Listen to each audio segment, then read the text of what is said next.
Hello again, and welcome back to learning about the periodic table of the elements.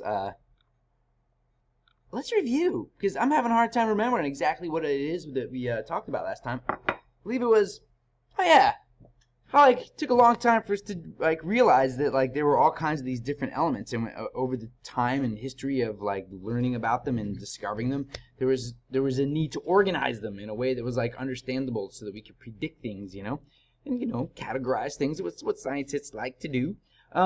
So we found this dude named Dmitry Mendeleev. He was way out in Siberia or somewhere. Actually, was quite literally out in Siberia. Russian chemist, ordered it according to what? Dmitry Mendeleev ordered the periodic table according to, that's right, atomic mass. Now he was good, but he wasn't all the way there. But what was amazing about Dmitry Mendeleev is that he left gaps. He saw the pattern without all the cards. It's like, how? But anyway, what was beyond even more amazing than that was the predictions he made of those elements that he skipped over were really, really accurate, and it acted as a pretty good roadmap for other scientists to go out and find those missing elements. And then, sure enough, it worked for quite a long time. Except there were a few elements that it didn't quite work for, so it was okay. Dude Mosley came along, right? Remember that little guy from England? He was like, "What up, Rutherford? You dumb." And he was doing stuff that even Rutherford couldn't figure out. He discovered protons, that the nucleus had these little particles called protons, and that they were teeny and that they were positively charged, duh. But that's where the positive charge was coming from these little teeny particles in the nucleus. And then he's like, hey, I think that these protons may have an important thing to do with atoms and elements and how these elements behave. And then he lined things up according to atomic number. Boom. Everything worked out perfectly. Whole thing. Law of periodicity. You know this one. If you line the elements up according to their atomic number, the chemical and physical properties repeat themselves. How often? Periodically. So that's where we get the table that we have right now. Basically, as soon as the chemical and physical properties repeat, we hit return, a new line, and we get two main categories for organization: rows, which we call periods because there's a period at the end of a sentence, and columns, which are families, up and down, right? Families, very similar, all same number of valence electrons. If it's in a period, they're not similar at all. So the thing with the periodic table is that it's got kind of chunks and blocks and stuff, right? And those chunks and blocks end up being chunks and blocks because those chunks and blocks all have really similar chemical and physical properties. And so what we're going to dig into today is that once Moseley sort of made his periodic table, well, not his, made the periodic table using the law of periodicity, things came out into these blocks and chunks. And it's we get really distinct different categories of elements. And that is what we're going to dig into today. Today we're going to dig into the different kinds and types of elements that we see in the periodic table of the elements. So let's get going. Types of elements first. Metals. Dude, almost all of them. 75% of the periodic table is made out of elements. So here's the deal. Do you see left of the dark line? Do you see over here this little dark line here? That is the line of separation. You can think of it. Which means that these are all metals. And also, there's another box of elements that live down here. Lanthanoids. Those are also metals, but we're not even going to go near them. The chemistry of those things is insane. So these are all metals. These are all metals. So almost all of them are metals. How do you tell that it's a metal? Well, it is to the left of the dark line. That's how you know that it's a metal. And here's an interesting thing about the metals and their properties. The metallic properties increase as you go down the family or list. So that means that the amount of metallicness is okay, really metallic down here as we go this way, right? Really super duper metallic at the bottom, okay? And it's all relative, man. It's not like copper isn't metallic, but it's slightly less metallic than silver and gold, You guys dig what I'm saying? And as far as metallic goes, we mean the metallic properties, right? So, and we're going to go through that. We're going to talk about all these things. And of course, metals are almost all solid at room temperature, except, because there's always an except, because nature never is absolute. There's never like, oh, it's absolutely always this. Never in nature. So they are solid at room temperature, except for this one right here. That's mercury. Mercury is not a solid. It is a liquid at room temperature. Other than that, we all know that metals are solid at room temperature. They're denser than water, right? So they sink. If you just take a ball and drop it in water, it sinks. But if you shape it just right, then we get into the whole thing about buoyancy, and that's physics. We'll talk about that later. So what else should we know about metals? Other than they're solid, they sink when you put a block of them in water. Fancy word time, guys. Time for the fancy words. Here's a fancy word that I'm gonna have to ask you to memorize: is malleable. It's what makes metals so amazing. This is what brought on the whole like industrial revolution, man. It was this, right? This thing. Look, I'm pointing at the screen again because you can see that obviously. Metals can be hammered into shape, and that's what gave us the whole industrial revolution, because we could hammer them into a wheel, we could hammer them into gears and cogs, or any shape that we could possibly imagine. Malleable. Got it? Metals are malleable. The other thing, that once we discovered electricity, that has made metals just like explode human civilization is this: ductile. In other words, metals can be pulled into a wire. So if you go on YouTube, search how to make wire, I mean, they literally take a vat of metal, melt it, so you have a giant vat of molten metal. And at the bottom of the container, there's this little round opening, and they open it, they grab it, well, they don't, but like a machine grabs it and just pulls it. And as it pulls, there's this like red hot molten steel that comes out, and they pull it in rollers, and they just pull it, and they make wires. And then they roll it so it gets like to the perfect like thickness. It's the same thing as silly putty. You know how you can take silly putty and you can pull it apart and it goes like, right? That's what ductile is, right? Which is phenomenal because now we have wires, which is awesome if you like anything with electricity.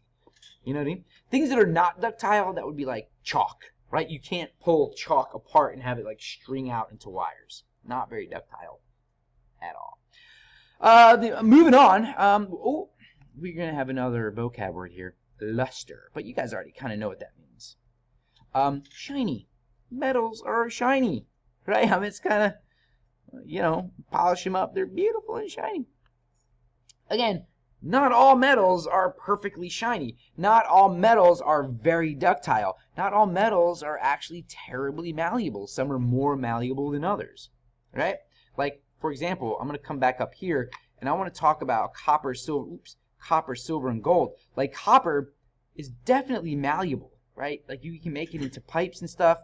However, copper also breaks. Like, you can tear copper. Like, when I say easy, I mean relatively easy. It tears and it rips, and you can like bend copper and it breaks.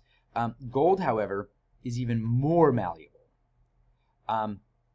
Gold is actually really soft. I don't know if you remember or have ever seen like a pirate movie where they take a gold coin and they go, it's treasure. They do that because like they're biting gold, and pure gold is so soft and ductile, you can like smoosh it with your teeth. It's really, really malleable. You guys get what I'm saying? And as far as luster goes, yeah, copper's great. Copper's very, very coppery and shiny, but dude, ain't nothing as beautiful as shiny gold. You know what I'm saying?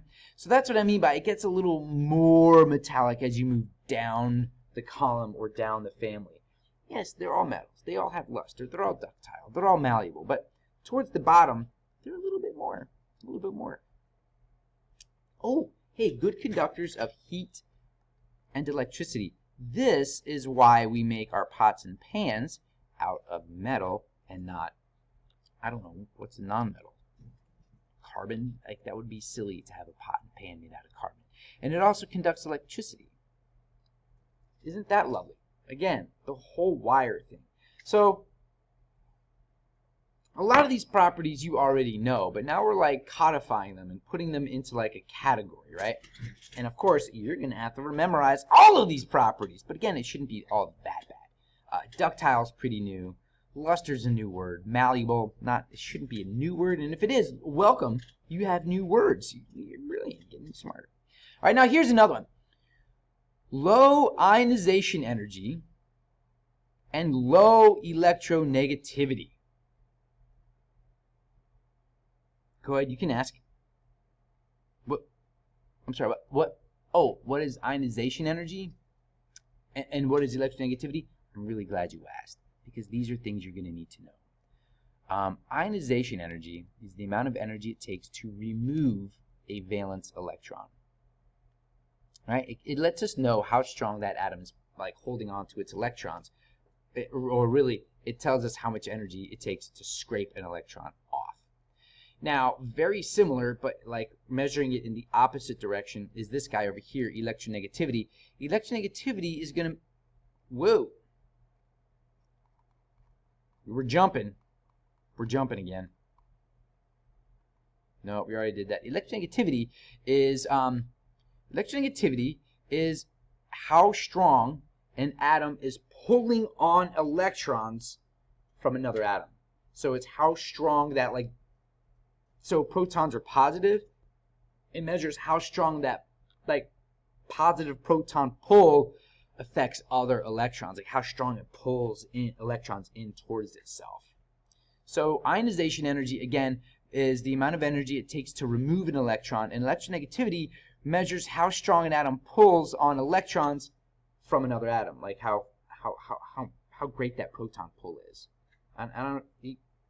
We're going to go over this a lot this year, so it's okay if it doesn't totally sink in right now. Also, if you go up to this periodic table, I don't know if you can see it on this one. It's kind of hard to see. But on your periodic table, that's a +1, that's a +2. All of these ions, these are all pluses. Those are all pluses. That's a plus. Plus, plus, plus, plus. Well, they don't have them there. Plus, plus, plus, plus. All metals lose electrons. That's kind of what metals do. And when they lose electrons, right, they form cations. What is a cation? Laying down some like serious vocab here today. A cation is a positively charged ion. Now listen. Here's a word right here. I didn't write down the definition. Here's a word. I didn't write down the definition, but you better write those definitions down if you don't know them. Do you understand what I'm saying? Lovely. So same thing with cations. A cation is a positively charged ion. Here's how I remember. Is a cat. See the T? See how it makes a plus sign? Positive ion. Oh, it says so right there. Right? So a cation is a positive ion, because metals typically lose their negatively charged electrons. Yeah? All right. And last but not least, the more metallicness. Oh. Dude, Garage Band Days may have been one of the best albums ever recorded in the history of human beings. And that is, I do not say that lightly. Anyway, the more metals become more metallic towards the bottom of the family and over to the left. So let's come back up here. I'm gonna do some erasing. Give me 1 second. So you see that black squiggly line? I want you to dial into the black squiggle line, right? This thing kind of makes a line like this, right? See how that? Oh, we're gonna draw a line, Matthew. We're perpendicular. So watch. A perpendicular line is pointing kind of down and to the left. That means as you go this way, you become more metallic. As you go this way, you become more metallic. So who's the most metallic of all the metals? Francium. Oh yeah! Francium is the absolutely most metallic of all the metals. Incredibly metallic relative to all the other ones, right? So this area is where you get really high malleability, really big luster, all that kind of good stuff. And over here is where we have less and less and less. Zinc as a metal, it's not very shiny. It's not very malleable at all. It like kind of is actually, it almost breaks. It's almost a little bit brittle. But that's the idea. Left and low is where you become more and more metallic. Just kind of go, I mean, again, follow this like diagonally line here. and it's kind of facing down and left. So that's kind of where we go, down and left for the most metallic. Got it? Great, lovely. Here's the thing. Everything that we just talked about, the luster, malleability, the ductility, everything is because metals have these highly, highly, highly mobile valence electrons. I mean, all of it. And when I say highly, I mean like unbelievably. So look, I'll see if I can do a drawing here. So let's pretend that this is an electron cloud. And this is another electron cloud of a metal. This is an electron cloud of a metal. This is an electron cloud of a metal. And here's one here. And so here's the deal. For metals to bond, all you have to do is have them overlap. That's all you have to do. And so if we had an electron, let's draw the nuclei. So there's the nuclei, all of our little protons floating around in the middle. There. And here is an electron. Let's make our electron blue. I don't see enough blue. No. What color do you want to do? Let's do light blue. All right, so here's our electron. Right? This electron's spinning around in this orbital, right? It's like doing its thing. But when it gets here, it doesn't actually know, it doesn't know that it belongs to one thing or the other, so it starts spinning around. Like, it can jump from one orbital to the other. So there is nothing stopping one electron going from one end of a piece of metal to another. Like, nothing at all. Because these junctions right here, it's an electron. It doesn't know that it belongs to one atom or the other, so it just floats around. Do you understand what I'm saying? So what happens is the surface gets a little like smeared out, like the surface of the lake. It's very, very, very water is shiny. Same thing with metals. But everything is because these electrons are able to bounce around from one atom to the other all over the place. Everything. Malleability, ductility, everything is because those electrons can go just about anywhere. And here's kind of what happens with malleability. Let's pretend, I don't know, let's see how this erases. I don't know. It's perfect. Let's say I hammered this one atom right here. I smashed it this way, and it just went bam and came over here. Right? Well, what happens is like that electron, it can just kind of go like the electrons that were here can just go like whoop, jump right over here and then just keep on going, right? It doesn't necessarily lose the electrons because it's in this like watery soup of electrons. So you can smoosh this guy from like here and just grab the hammer, smoosh it up this way, and it just comes up this way, and the electron cloud just kind of follows along with it. You with me? Great.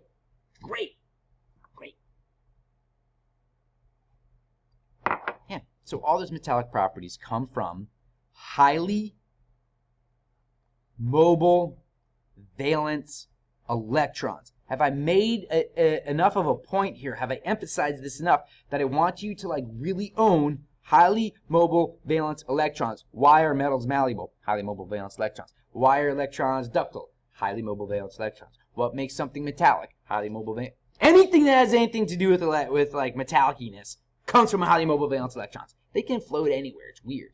Are we good?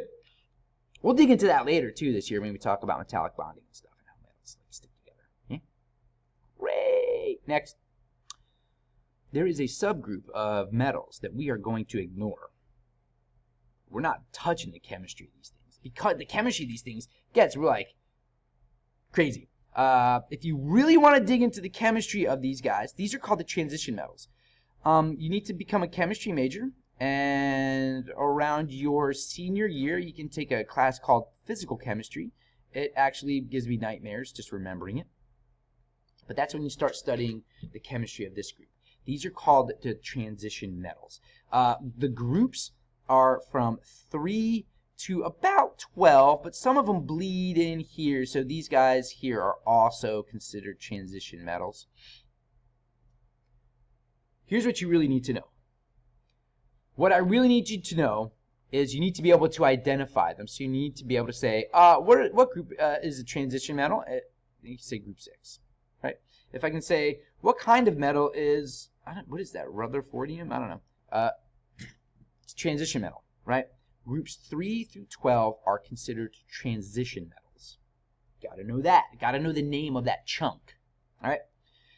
The other thing we need to know is that they typically, okay, again, in nature, there's a rule, and there's always exceptions. It's never black and white in nature. It's always black is over here, white's over here, and there's a million different shades in between. So multiple oxidation states. Like if you look at titanium, there's like 3 different ions or oxidation states. Vanadium has 4, chromium has 3, manganese has 4, iron has 2, cobalt has 2. So typically these are going to have multiple charge options or oxidation states. In other words, they can make more than one kind of ion. Pretty trippy. We also need to know that they're generally less reactive, or you can think of it this way, as these guys are more stable. You guys understand what I'm saying? So they don't really react. We like to, look here. Oops, I lost my pen. So copper's right here, man. We make plumbing out of copper because it's really, really stable. If you made plumbing out of sodium or potassium, it would literally explode in your face. So these guys are generally stable. These guys are like pretty mellow. They don't really do stuff, right? I mean, that's why they use titanium in jet fighters, because they don't really like it react with oxygen, which is good, so it stays in the shape of a plane. Also, the last thing that I want you to know is that these things make ions with color. Beautiful colors. So this is a mug, right? All of your like clay pots and things, if it has a glaze on it, that glaze is from some kind of metal. Because when these metals are embedded in glaze, which is basically glass, you cook it, they make an ion, and you get amazing colors. Like, oh, dude, you got to go watch Bob Ross. You know, I don't know if you people your age are still watching Bob Ross, but I'm going to tell you, man, go online. The entire library of Bob Ross is on there, and it's so chill and relaxing, man. You're having a bad day, upload a Bob Ross. You'll be so good, dude. You'll be so good. But anyway, you'll be listening to Bob and just feeling really relaxed and mellow, and he'll say things like, well, I'm going to scrape out some titanium white here, and I'm going to mix it with a little bit of ferrous orange. Ferrous is another way of saying iron, because one of the titanium ions is white, and iron or ferrous makes orange. And so most of your old school oil paints, the colors come from the ions. Fun fact, you know how kids get lead poisoning? Well, you might not, because it doesn't happen anymore. Way back in the day, they used to make paint with lead. One, it makes the paint like bendable so it doesn't chip off, and also it makes a brilliant red color. Like it's beautiful. And so they would paint little kids' toys with this lead-based red paint. You give a little kid something red and shiny, what do? Yeah, they chew on it. So they're chewing on lead pigment, which there's no amount of lead that won't give you brain damage. So, you know, that was a bad choice. So that's really all we need to know about transition metals. You need to be able to identify them. Groups 3 through 12. You need to know that they have multiple oxidation states, or you could just look right over here and just see that, right? You will need to memorize they are generally less reactive. That's a memorization. And you need to memorize that they generally make ions with really beautiful colors. So if you have an ion with a color, it is probably a transition metal ion. Next, metalloids. Busy G-Ads Bud T. All right. Give me a sec. I'm going to like reset this disaster of a... This is me trying to like draw on things. So, metalloids. Busy G-Ads Bud T. Wish there was some way that we could remember Busy G-Ads Bud T. Because you have to memorize Busy G-Ads Bud T. You have to memorize those. Busy G-Ads Bud T. Busy G-Ads Bud T. The metalloids. If only there was some way we could remember those. Here's what we need to know about these things called metalloids. They are right on the border. If you notice, like some are up top, some are below. Here's the thing, like I was saying, in nature, there's never black and white. It's like black is over here, white's over here, and there's 1,000 different shades in between. Same thing with being metal and a non-metal. Like these things over here are they're metals for sure, but over here they're even like really more metal. So over here, these are not metals, but over here they are. And it doesn't just go, that black line, it's not like we are metals on this side, and on this side we are not metals anymore. That's silliness. That doesn't happen. So what it does is it sort of fades from metal to non-metal. And these things are sort of like caught in that phase transition. So they have properties of both metals and non-metals. For example, silicone, in its elemental form, is very, very shiny. It's beautiful. It's shiny. However, it also looks a little bit like charcoal, but really, really bright, shiny charcoal, as if you could polish charcoal. Not like coal. Coal's kind of shiny. But it has like a silvery tinge to it. It's kind of crazy. So it's like, it's lustrous. It's beautiful. But it's not at all malleable. It's like crunchy and crumbly, like charcoal. So it's almost like charcoal that looked a little bit like a black, shiny metal.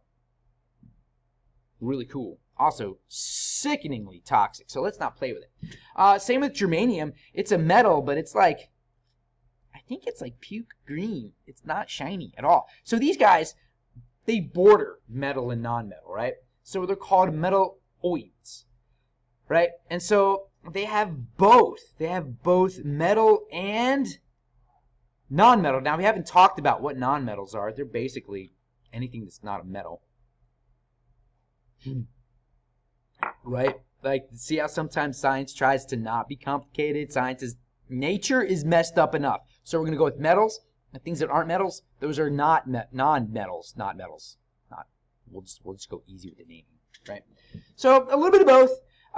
That's all you need to know. You don't need to know the specifics of each element, because why would you? I mean, you can just look it up. But yeah, what is important to like grab a hold here is that in nature, it's not on off, black white, right wrong, blah blah. No. Things phase. Things like gradually change from one to another. Nature. Making things complicated for us as always. Okay, whoa, this is a strange situation here. Oh well. Non-metals. Non-metals, if you haven't figured it out yet. So here's our dark line, and non-metals are everything to the right of your dark line, even though those are them. Those are the non-metals. Okay? Here's the deal about non-metals. They're to the right of the dark line. Pretty much, if you know what a metal is and the properties of metal, you know the non-metals, because if it's like metals are over here and non-metals are on the complete opposite side of the table, guess what their properties are like? Completely opposite. You're so smart. I knew you would be able to figure that out. I'm so proud of you guys. Yeah. So non-metals are to the right of the dark line. Metals are found in one form. A lump of metal, right? So if metals are found in one form, non-metals are found in many. They're found in gas form, molecules. Oh, yeah, molecules, like all kinds of crazy forms. And these things called network solids. So we're going to talk about what these all are in a little bit. The idea here is that non-metals come in all kinds of different forms. You don't find them in just one state or form or shape or configuration. If metals are very malleable or bendy, so if you hit it with a hammer, it bends. Non-metals are very, very brittle. In other words, you hit it with a hammer, it crumbles, right? For that one, I'm gonna bring you to carbon. If you hit, we all know what elemental carbon is. Charcoal. You know, go to your fire pit, get out a chunk of that black stuff. Carbon. Very, very brittle. You hit that with a hammer, and it's just gonna like fall apart. These are also very dull. They have no luster. I mean, carbon is not terribly shiny. If metals have a low ionization and low electronegativity, that means nonmetals have a very high ionization and high electronegativity. In other words, it takes a lot of energy to rip electrons off of these things. And because they are pulling this thing, electronegativity, they are pulling on electrons very, very strong. Metals are not pulling on electrons like at all. Metals lose their electrons like that. Non-metals, man, they grab them, pulling them in tight. If metals are very good conductors of electricity and heat, non-metals are very poor conductors of electricity and heat. That's why we don't make sulfur-based wires. That's silly. Now I say that, but we're going to talk about these things called, we'll get there in a minute. Like, as far as conductors of electricity, there's some trippy stuff going on with carbon nanotubes. Generally, they gain electrons to form anions. And why? Because, so these two are really, really like strongly related. So they gain electrons because they have such a strong electronegativity, or this pull of electrons. It's such a strong pull that they form anions, right? So anions are negative ions. And the way I remember is there's an N for negative ions. Got it? Awesome. Yeah, so nonmetals have a very high electronegativity, or pull on electrons. So they're always grabbing electrons from their world. Let's scroll up here. If you see this, like they're like, oh, clean with oxygen, OxyClean, or hydrogen peroxide. If you put hydrogen peroxide of any kind of concentration in your hair, bleaches it, and if you leave it in there long enough, it shreds your hair to like pieces, because oxygen will rip electrons off of anything. So what you're doing is you're like using oxygen to like rip electrons off of the pigment in your hair, and if you leave it in there long enough, it rips the oxygen off of your hair, and then your hair falls out, right? Same thing with chlorine. We put chlorine in water in pools because chlorine rips electrons off of anything. Chlorine bumps into a molecule, it takes the electrons away and destroys that thing. So when we put chlorine in a pool, it's killing germs and bacteria one molecule at a time. So if you have like a one-cell like brain-eating amoeba like they have down in Texas right now, one little chlorine gets in there, destroys one of the molecules on the membrane. Another piece of chlorine destroys another molecule on its little membrane, and then just like explodes and dies and turns into a dead amoeba. All right, same thing, but only completely opposite. They become more non-metallic up and to the right. So just as before, only completely opposite. Here's our black line of segregation. Down left is metal, up right is non-metal, except for one thing. You can't go all the way up to the corner. You can only go to here. Fluorine is the most non-metal of all the non-metals. You cannot include these guys in being non-metal because they have no characteristics. They don't react. They don't do anything. These are the noble gases. They don't react. They don't have non-metal properties because all they are is a gas. So we're gonna ignore them. This is your most non-metal element, fluorine. And when it turns into an ion, fluorine makes fluoride. Sound familiar? We'll talk about fluoride later. All right. So this is what I was talking about with the whole like carbon nanotubes. Some nonmetals exist as allotropes. Now this, I really want you to lock onto this. This is going to be really important for you to learn. So what is an allotrope? Well, an allotrope are substances made of the exact same element, only different structures and therefore different properties, okay? Different structures and different properties. All right, so a couple of examples. The first one is this one, O2. That's oxygen that we breathe. And O3, that's ozone. Now, ozone is created in the upper layers of our atmosphere. Radiation comes in and zaps a couple of things, and bam, it turns into ozone. I can't remember the exact process off the top of my head, but it basically filters out radiation. Which is phenomenal. Otherwise, the radiation comes down and gives us skin cancer. This O2, we need that to stay alive. If you take in a full lung full of oxygen, you're just gonna be like, whoo, ready to go, get life, and be alive. If you inhale a full lung full of ozone, you're done. Ozone is incredibly toxic, incredibly way more reactive than oxygen. It's not going to end well for you. You won't have lungs left. So it's just this little difference, right? And in this class, you see a O2 and O3. It's just a stupid little number. It doesn't mean anything, right? Right. On a piece of paper, it's just one little stupid difference. But this stuff, you need to stay alive. This stuff will kill you.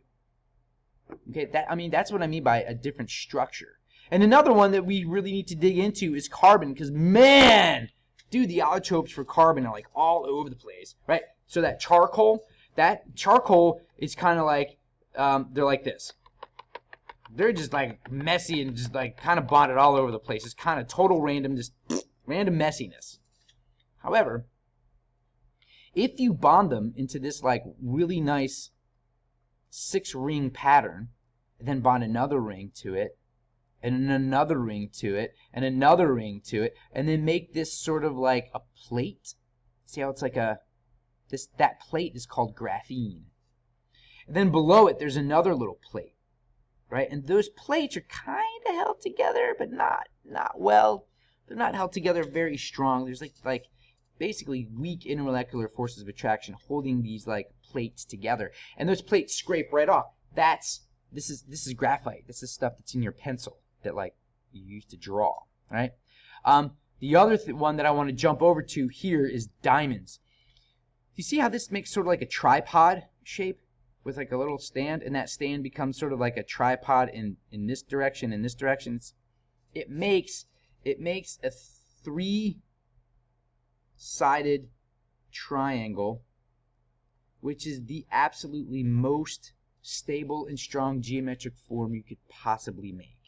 It's incredibly strong. That's why diamonds are so unbelievably strong, because they make that like, I can't remember what that's called, that triangle shaped pyramid. Anyway, there's that. And here, so what it does is it's just unbelievably strong, and it makes little holes so that like light can get through, and that's what makes a diamond. And this, it's a Buckminster fullerene. That's this one. It's carbon in the shape of a ball. I mean, that's what the model of it looks like. No big deal, right? Except the Buckminster fullerene, you can like loop them together and make these things called carbon nanotubes, which are basically long tubes of carbon.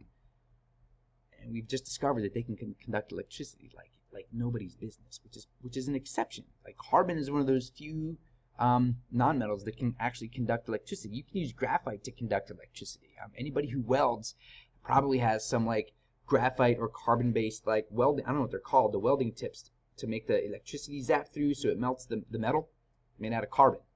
Yeah, even though carbon doesn't conduct electricity. Who knows, man? It's crazy stuff.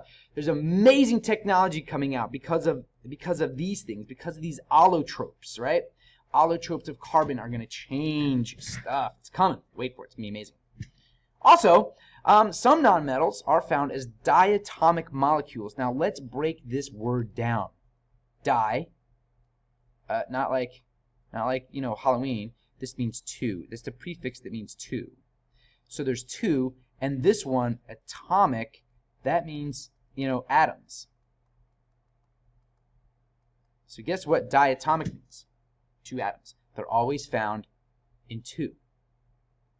So this, H2, N2, O2, F2, Cl2, Br2, I2, you need to memorize all these. You have to go, Nafkulbre.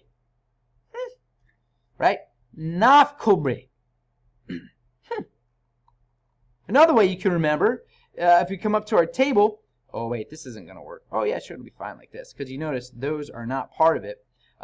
You go N over down, but don't forget the H, y'all, okay? So you go N over down, and don't forget the H.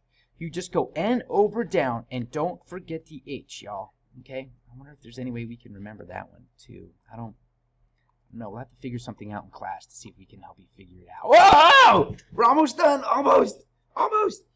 Noble gases. Here's the deal with noble gases. Why do they don't do anything? They are generally very unreactive. They don't do anything, man. They don't do any real reactions at all because they have fulfilled the octet rule. What does that even mean? That means they have 8 valence electrons.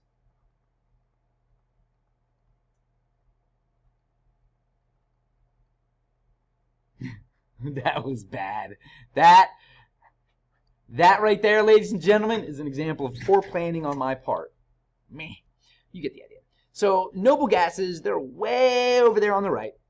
They have 8 valence electrons. They have that magical shell of stability, so they don't react with anybody. They don't even bond with each other. They are just one atom at a time. Monoatomic, or monatomic is what it's called. Yeah? Awesome. But dude, that was like a pile of learning. There are like so many new words that you guys just got. That was like, that was a knowledge bomb. Whew! And so to help review the bomb of knowledge that was just dropped on you today, we're going to go over what info is on the periodic table. I'm telling you now, this vocab is pretty intense. You really need to own the vocab on this one. Because again, words are how we capture ideas. So that's why it's important. I think that's going to be it for our installment. Like it tells me to end, so I figure we're just going to end right there. I will see you guys on the flip side of this thing sometime soon, I hope. All right? Hope you guys have a great day.